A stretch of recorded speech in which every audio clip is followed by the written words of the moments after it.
Shri Ganesh DJ पौंडाहेड़ा operator कमल जी नागर। स्नेह सोई विवेक सोई रहने प्रभु हम ही कृपा करी दे। ऐसी रहनी हो हमारी, ऐसी रहनी हो महाराज कि जैसी विभीषण जी महाराज की जिमी दशनन बिच जीभ बिचारी। जैसे 32 दांतों के बीच में जीभ रहती है, ऐसे हमारी रहनी है। पर फिर भी विभीषण जी महाराज भगवान का नाम नहीं छोड़ते हैं, भगवान की भक्ति नहीं छोड़ते हैं, भगवान का भजन नहीं छोड़ते हैं। तो इससे हमें यह शिक्षा मिलती है कि भले ही हम किसी भी परिस्थिति में रहें, कहीं भी रहें, कितने ही गलत मोहल्ले में रहें, कितने ही राक्षसों निशाचरों जैसे स्वभाव वाले व्यक्तियों के बीच में रहें, पर कभी भी भगवान का भजन नहीं छोड़ना चाहिए, कभी नहीं। क्योंकि देखो जब जीवन में विपत्ति आती है ना, तो सबसे पहले भजन ही छूटता है हमारा, सबसे पहले पूजा ही छूटती है हमारी। और जब आपकी पूजा छूट जाए, भजन छूट जाए, नाम सुमिरन छूट जाए, तो समझिएगा कि बस अब विपत्ति आने वाली है और कुछ नहीं। ये जिस दिन छूट जाए बस विपत्ति का समय मान लीजिए। इसलिए जब जब भगवान की याद आए, भजन आए, सुमिरन हो, तो समझिए कि हमारे लिए संपत्ति का समय है। इसलिए अच्छा एक बात बताइए, मैंने आपको बताया था संध्या के समय, दोनों समय भगवान की आरती, पूजा और भजन करना चाहिए। कितने लोग करते हैं दोनों समय, बताना जरा। बस दोनों समय करते हो आरती, पूजा, सेवा, भजन। और रोटी कितनी बार खाते हो, बताना जरा। रोटी भी 2 बार खाते हो हैं, और बीच में कुछ नहीं खाते हैं? 3 बार। हाँ, ये माता जी ने सही बोली, ताली बजा दो इनके एक बार, बड़ी सुंदर।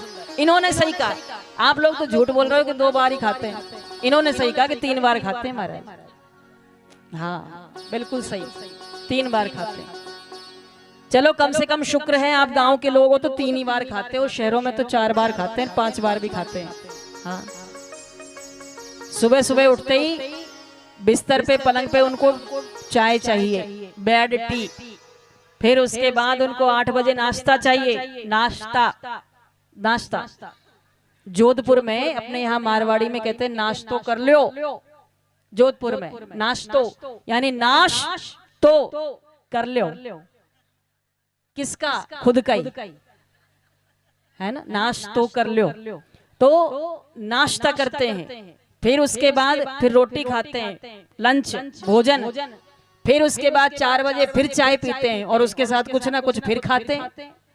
और फिर रात को सोने से पहले फिर रोटी खाते हैं, तो 4 बार खाते हैं। अब आप लोग तो धन्य हो, कम से कम 3 बार खाते हो। तो देखो 3 बार रोटी खाते हैं, भजन 2 बार करते हैं, और कोई कोई तो 1 ही बार करता है। तो महाराज भगवान का भजन 2 बार करते हैं, उसमें भी बड़ी बीच बीच में मुश्किलें आती है, बाधा आती है, परेशानियां आती है। हाँ, इसीलिए कहते हैं हमारे यहाँ क्या, 3 बार भोजन भजन 1 बार, उसके भी करने में झंझट 1000।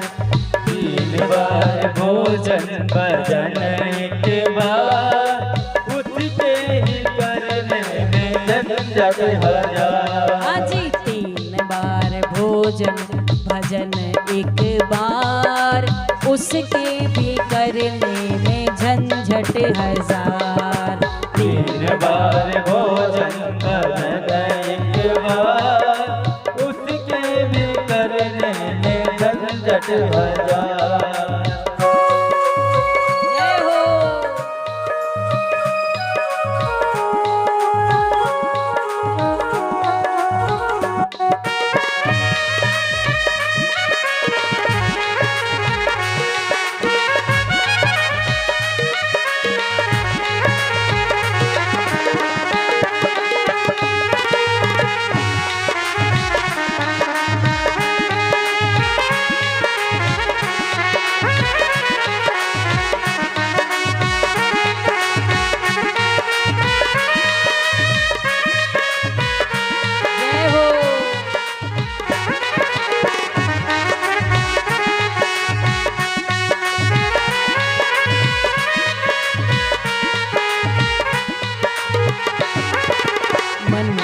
मेरा कहता है गंगा नहाऊं, गंगा नहाऊं, मैं तो यमुना नहाऊं। मन मेरा कहता है गंगा नहाऊं, गंगा नहाऊं, मैं तो यमुना नहाऊं। मन मेरा कहता है गंगा नहाऊं, गंगा नहाऊं, मैं तो यमुना नहाऊं। मन मेरा कहता है गंगा नहाऊं, गंगा नहाऊं, मैं तो यमुना नहाऊं। जाते जाते रास्ते में चढ़ गया बुखार, उसके भी करने में झंझट हजार। जाते जाते रास्ते में चढ़ गया बुखार, उसके भी करने में झंझट हजार। हाजी 3 बार भोजन भजन 1 बार, उसके भी करने में झंझट हजार। 3 बार भोजन भजन 1 बार, उसके भी करने में झंझट हजार। हाजी मन मेरा कहता है मंदिर हो आऊं, मंदिर हो आऊं, मैं तो दर्शन कर आऊं। मन मेरा कहता है मंदिर हो आओ, मंदिर हो आओ, मैं तो दर्शन कर आओ। अरे जाते जाते रास्ते में लग गए किवाड़, उसके भी करने में झंझट हजार। हाजी जाते जाते मंदिर के लग गए किवाड़, उसके भी करने में झंझट हजार। हाजी 3 बार भोजन भजन 1 बार, उसके भी करने में झंझट हजार। 3 बार भोजन भजन 1 बार, उसके भी करने में झंझट हजार। हाजी मन मेरा कहता है दान करे आओ, दान करे आओ, मैं तो पुण्य कर आओ। मन मेरा कहता है दान करे आओ, दान करे आओ, मैं तो पुण्य कर आओ। देखो मन तो बहुत कहता है कि चलो दान कर आऊं, हाँ? कथा चल रही है, बहुत अच्छा अवसर है, फिर पता नहीं मौका मिले कि ना मिले, तो दान करने का अवसर मिल रहा है, चलो मैं दान कर आती हूँ। कितना करूं?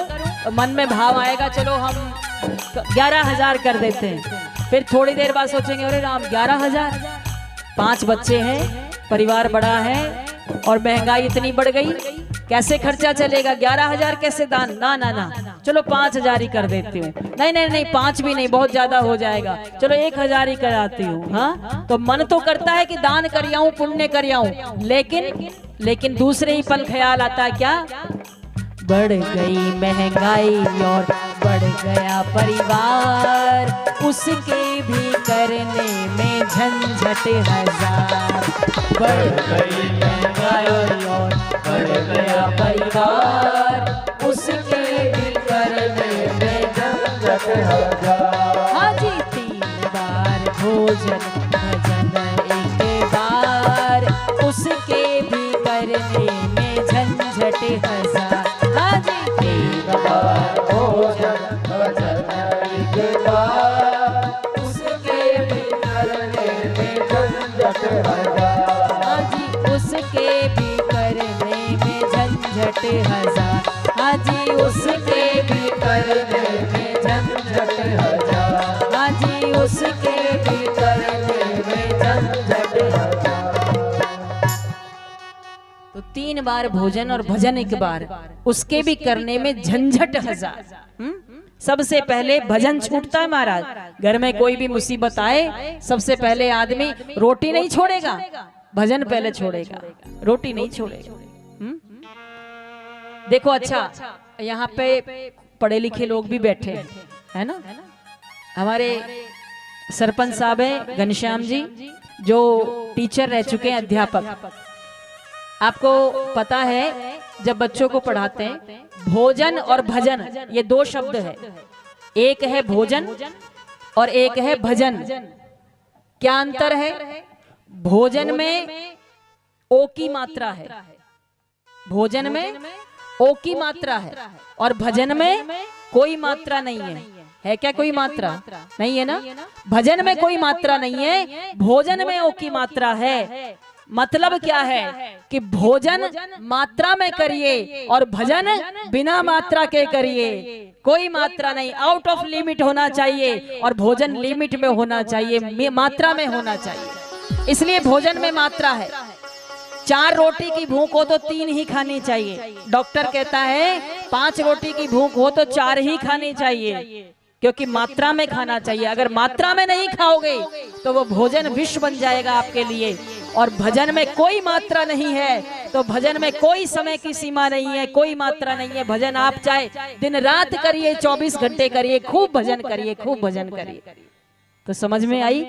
भोजन मात्रा में और भजन बिना मात्रा के, यानी कि उल्टा करना। भोजन जो 3 बार करते हो 1 बार करो, और भजन जो 1 बार करते हो 3 बार करो। ठीक है? काम नहीं चले महाराज, भूख लागे। हाँ, भूख लागे से महाराज माने तो कोई बात नहीं, चलो आपकी इच्छा पड़े जितनी बार खाओ, पर कम से कम भजन भी उतनी बार करो। ठीक है?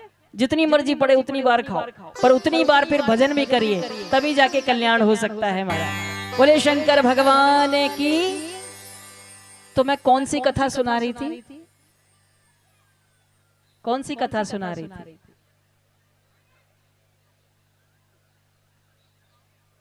तो क्या सुन रहे थे आप लोग? हैं? मैं सुना रही थी तारकासुर के 3 पुत्र थे। हाँ?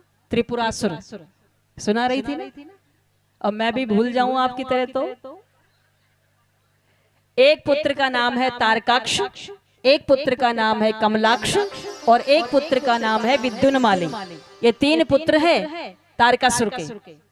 तारकासुर मर गया, कार्तिक स्वामी ने मार दिया, पर इन त्रिपुरासुरों को छोड़ गया। ये त्रिपुरासुर भगवान का पूजन करते हैं, भगवान शंकर के बड़े भक्त हैं और खूब पूजा करते हैं, खूब पूजा करते हैं। भगवान शंकर को प्रसन्न कर लेते हैं। भगवान शंकर प्रसन्न हुए तो कहने लगे हमें अजर अमर कर दो। भगवान ने कहा देखो बेटा, संसार में जो प्राणी आया है वो अजर अमर हो नहीं सकता, इसलिए कुछ और मांग लो। तब तीनों दैत्यों ने मांगा कि प्रभु फिर हमें ऐसा वरदान दो कि हमें एक को सोने का पुर दे दो, एक को चांदी का और एक को तांबे का, और हमारे पुर एक स्थान में नहीं टिकते हो, आकाश मंडल में घूमते रहते हो, ऐसे पुर हो हमारे, ऐसे नगर हो। और सुनो, जिस दिन ये तीनों पुर एक सीध में आ जाए, एक सीध में, और भोले बाबा निर्दोष निर्वैर होकर के और एक बाण छोड़े और तीनों पुरों को भेदता हुआ वो बाण हम तीनों भाइयों के लगे तो हमारी मृत्यु हो जाए, इसके अतिरिक्त हमारी मृत्यु ना हो, ऐसा वरदान मांगा।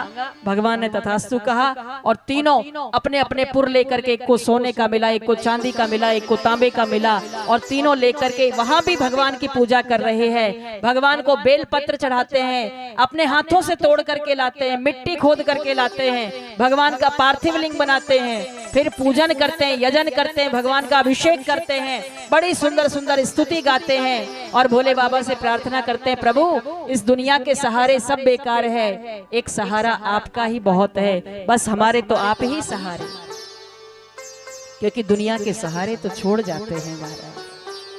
अब परमात्मा को सहारा बना लिया तो वो कभी आपको छोड़कर नहीं जाएगा, कभी नहीं छोड़ेगा। इसलिए कहते हैं कि महाराज सहारे छोड़ जाते हैं, सहारों का भरोसा क्या, सहारे छोड़ जाते हैं। इसलिए सहारा बनाओ तो भोले बाबा को बनाओ। भोले तेरा नाम, भोले तेरा नाम ही भवसागर का किनारा है, भोले तेरा नाम, भोले तेरा नाम भवसागर का किनारा है, भोले तेरा नाम, भोले तेरा नाम ही भवसागर का किनारा है, तू है तो हर सहारा है, भोले तेरा नाम,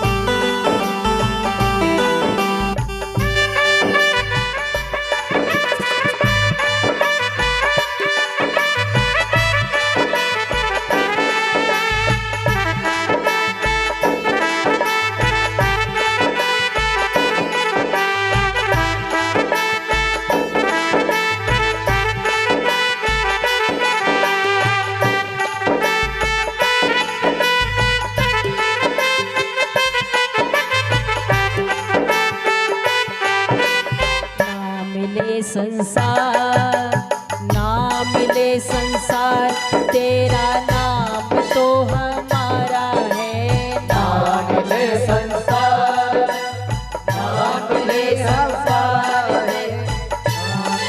संसार, ना मिले संसार तेरा नाम तो हमारा है। ना मिले संसार तेरा नाम ही हमारा है। ना मिले संसार, ना मिले संसार तेरा नाम तो हमारा है। तू है तो हर सहारा है। भोले तेरा नाम, भोले तेरा नाम भव सागर का किनारा है। भोले तेरा नाम, भोले तेरा नाम, भोले तेरा नाम, भोले तेरा नाम। तो बस भगवान शंकर के नाम को सहारा बनाइए। तीनों भाई पूजा करते हैं, मिट्टी खोद के लाते हैं, पार्थिव लिंग बनाते हैं, पूजन करते हैं, अर्चन करते हैं, वंदन करते हैं, बिलपत्र तोड़ करके लाते हैं। अब जब तीनों भाई एक तरफ तो भगवान की पूजा करते हैं और एक तरफ भगवान के भक्तों को सताते हैं, तो देवता सभी नारायण की शरण में गए। कहा प्रभु बचाइए त्रिपुरासुरों से, हमारे ऊपर अनाचार करते हैं, दुराचार करते हैं हमारे साथ में। तो क्या करें भाई, मैं कुछ कर नहीं सकता। क्यों? क्योंकि जब तक ये शंकर भगवान की पूजा करते रहेंगे तब तक कोई इनका कुछ नहीं बिगाड़ सकता, कोई कुछ नहीं बिगाड़ सकता। तो नारायण ने कहा फिर क्या करें? तो नारायण ने कहा सुनो, एक काम करते हैं, सबसे पहले इनकी पूजा बंद कराते हैं, और जैसे ही इनकी पूजा बंद होगी, पूजा छूटेगी, फिर तो इसे कोई भी मार देगा तीनों में। अच्छा, तो आज नारायण स्वयं ब्राह्मण का रूप बना करके तीनों भाइयों के पास गए और जाकर के कहा अरे तुम क्या करते हो? बोले मिट्टी खोद कर लाते हैं। क्यों? पार्थिव शिवलिंग बनाते हैं, पूजन करते हैं। अरे पागल हो तुम, जितना तुम्हें पूजा का फल नहीं मिल रहा उतना तुम्हें पाप लग रहा है। क्योंकि जब तुम मिट्टी खोदते हो तो मिट्टी खोदते समय मिट्टी में छोटे छोटे जीवाणु होते हैं, कीटाणु होते हैं, वो बेचारे मर जाते हैं और तुम्हें पाप लगता है, जीव हिंसा का पाप लगता है। ऐसी बुद्धि घुमाई नारायण ने, उमा दारू जोशित की नाई और सब ही नचावत राम गुसाई। आज जैसे ही बुद्धि घूमी, आज महाराज उन्होंने सबसे पहले मिट्टी खोदना बंद कर दिया। मिट्टी खोदना बंद किया तो पार्थिव शिवलिंग बनना बंद हो गया। पार्थिव शिवलिंग बनना बंद हुआ तो भगवान का पूजन बंद हो गया। अब जैसे ही पूजा बंद हुई, ध्यान बंद हुआ, भजन बंद हुआ, सब बंद हो गया। तो अब भगवान शंकर ने कहा बस अब समय आ गया है इनके अंत का। तो तीनों के पुर एक सीध में आ गए, और जब एक सीध में आए तो आज भगवान शंकर जो निर्दोष है, निर्वैर है, उन्होंने आज जैसे ही एक बाण छोड़ा, तीनों पुरों को भेदता हुआ वो बाण तीनों भाइयों के लगा और तीनों भाइयों का महाराज अंत हो गया। बोले शंकर भगवान की जय हो। भगवान कृष्ण ने मुर नाम के दैत्य को मारा तो नाम हुआ था मुरारी। मुर नाम के दैत्य को मारा। और यहाँ भगवान शंकर ने त्रिपुरासुरों को मारा तो भगवान शंकर का एक नया नाम पड़ गया। भगवान शंकर को लोग कहते हैं त्रिपुरारी। त्रिपुरासुरों को मारने के कारण भगवान का नाम पड़ा त्रिपुरारी, त्रिपुरारी नाम पड़ा। इस प्रकार से भगवान का नाम हुआ। और उसके बाद महाराज बहुत सारी कथाएं हैं, 7 दिन में कह पाना मुश्किल है, नाम लेकर के चलते हैं। राजा दंभ हुआ, राजा दंभ के कोई संतान नहीं थी, भगवान शंकर की कृपा से एक बेटा हुआ जिसका नाम शंखचूड़ हुआ। और शंखचूड़ जाता है वन में, नारायण की तपस्या करता है, तपस्या करने से नारायण कवच मांगता है भगवान से वरदान में। और इधर जब जो वृंदा है, जो तुलसी है, वो तुलसी बैठी वन में भजन कर रही थी और भगवान ने वृंदा से कहा वृंदा सुनो, तुम शंखचूड़ के साथ विवाह कर लेना। वृंदा ने शंखचूड़ के साथ विवाह किया और उसके बाद जैसा भगवान ने कहा गृहस्थ आश्रम चलने लगा। इधर नारायण आज शंखचूड़ को मारने का बहुत सुंदर एक योजना बनाते हैं। भगवान आज स्वयं ब्राह्मण बनकर के शंखचूड़ के द्वार पर आते हैं। शंखचूड़ का नियम था कि प्रतिदिन वो दान करता था। आज भगवान ने ब्राह्मण बनकर के आए और कहा कि हमें दान चाहिए। तो शंखचूड़ ने पूछा क्या चाहिए? तो आज भगवान ने कहा हमें आपका नारायण कवच चाहिए। एक शक्ति को छीन लिया। अब भगवान दूसरी शक्ति पतिव्रता स्त्री है वृंदा, उसको छीनना चाहते हैं। आज भगवान शंखचूड़ का रूप बना करके पहुंचे महल में। इधर शंखचूड़ को बुलाया युद्ध के लिए, भगवान शंकर से कहा आप रणभेरी बजाओ और शंखचूड़ के साथ युद्ध करो। इधर भगवान शंकर शंखचूड़ के साथ युद्ध करते हैं और भगवान नारायण ही शंखचूड़ बन करके वृंदा के महल में चले जाते हैं। जैसे ही वृंदा ने स्पर्श किया, स्पर्श करते ही आज पातिव्रत्य धर्म नष्ट हो गया वृंदा का। मांग का सिंदूर बहने लगा, हाथों की चूड़ियां टूटने लगी। वृंदा समझ गई कि जो सामने खड़ा है वो मेरा पति नहीं है, वो शंखचूड़ नहीं है, कोई छलिया मेरे सामने खड़ा है। तब शंखचूड़ से आज वृंदा ने कहा कि आप हो कौन जो मेरे पति का रूप बना करके आए हो। तब भगवान अपने वास्तविक रूप में प्रकट हुए और वृंदा से कहा वृंदा आज मैंने तुम्हारे साथ छल किया है, तुम मुझे श्राप देना चाहती हो? बोले हाँ। और आज वृंदा ने भगवान नारायण को श्राप दे दिया। कहा सुनो, आज आपने बहुत कठोर काम किया है, आपका हृदय पत्थर की तरह हो गया है, इसीलिए आज ये पतिव्रता स्त्री वृंदा आपको शाप देती हो कि जाकर के आप पत्थर ही बन जाओ। और भगवान शालिग्राम बन गए, पत्थर के रूप में भगवान शालिग्राम के रूप में बन गए।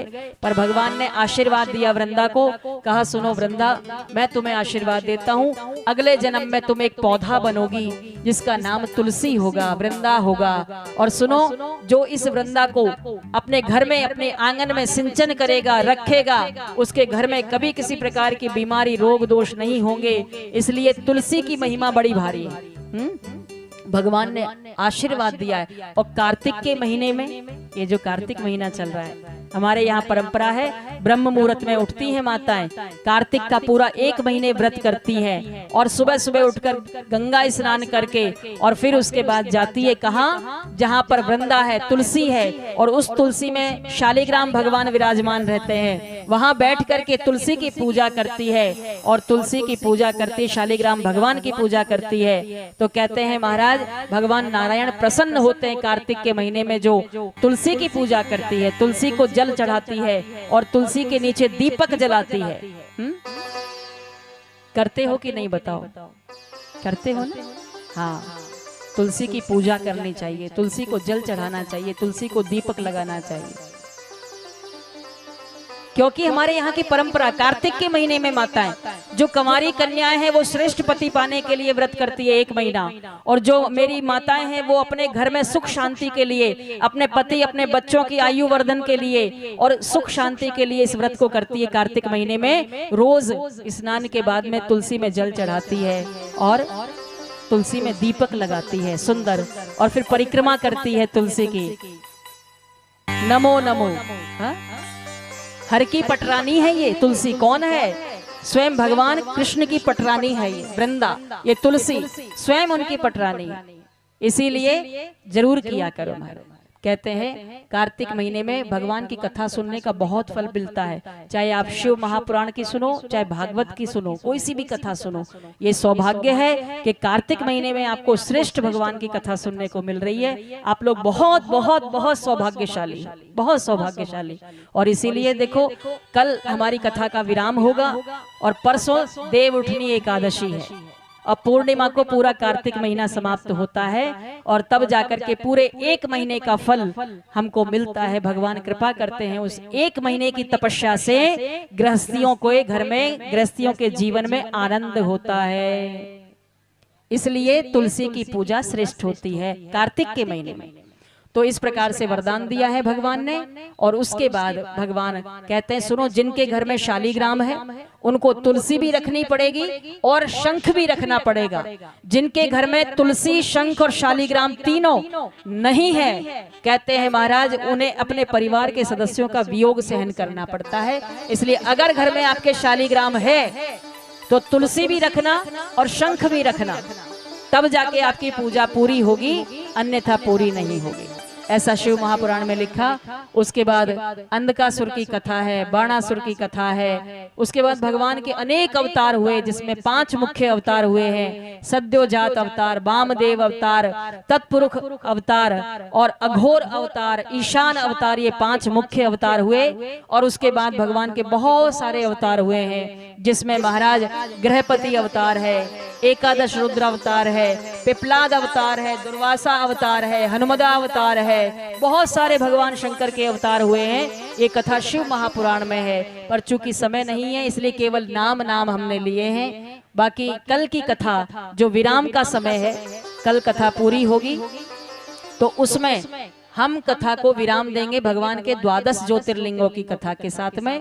और कुछ अवतार जो मुख्य अवतार, श्रेष्ठ अवतार भोले बाबा के हैं, उन अवतारों की 2-4 अवतारों की कथा भी आपको सुनाएंगे कल। और फिर 12 ज्योतिर्लिंगों की कथा, और उसके बाद उमा संहिता में महाराज राजेश्वरी की सुंदर भक्ति की और उनकी पूजा की कथा आती है। मंत्र जाप की विधि आती है। उसके बाद संन्यास विधि आती है महाराज वायवीय संहिता में। और शिव महारात्रि के महात्म की कथा आती है। शिव महारात्रि किस प्रकार मनानी चाहिए, कैसे करनी चाहिए, वो आती है। तो कल की कथा हम थोड़ा जल्दी प्रारंभ कर देंगे, क्योंकि